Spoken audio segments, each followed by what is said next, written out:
At alam mo kapatid na Ron at mga kaibigan, upang mamalagi po ang pag-ibig sa isa't isa ng mag-asawa, meron pong dapat pagyamanin at paunlarin sa sarili ang mga babaeng may asawa. Pakinggan po ninyo at ganito po ang ating mababasa dito po sa pagtuturo ni Apostol Pedro sa 3:3 hanggang 4. Ang inyong ganday, huwag maging sa kagaya kang panlabas lamang, paris ng pag-aayos ng buhok at pagsusuot ng mga gintong hiyas at mamahaling damit. Sa halip, pagyamanin ninyo ang gandang natatago sa kaibuturan ng puso, ang gandang walang kupas, nalikha ng mayumi at mahinhing diwa at lubhang mahalaga sa mata ng Diyos.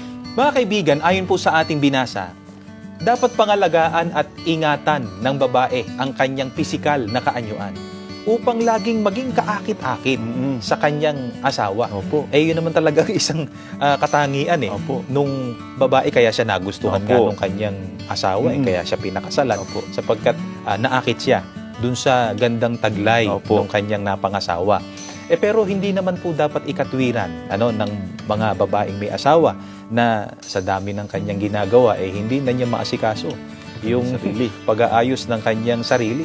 Sapagkat kung papaanong pananagutan po ng isang babae sa ating Panginoon Diyos na siya ay pasakop, gumalang at magmahal sa kanyang asawa, pananagutan din po niya na ingatan at pagyamanin, sabi ng Biblia, ang kanyang pisikal na kaanyuan. Kaya, mga kalalakihan na may asawa, na kagaya po namin ng kapatid na Ron, kung nagsisikap po ang mga asawa natin na babae, na magpaganda, at yak naman kaya sila magpapaganda dahil sa atin, di ba?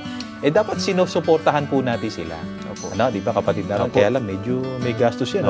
Di ba? Pero kahit na, yun ay alang-alang sa pananatili ng kanilang pagmamahalan bilang mag-asawa. Tama po. Kasi po ang kapabayaan at kawalang kaayusan sa sarili, maaari pong makapagpababa ng kumpiyansa sa sarili at gayon din ay maaaring makapagpalamig sa pag-ibig ng asawa. Subalit, higit po sa lahat, dapat pong paunlarin ng babaeng may asawa ay gaya doon po sa binasa ng kapatid na Dindo kanina. Yung gandang natatago sa puso. Yung kagandahang loob, yung likha ang wika ng mayumi at mahinhing diwa.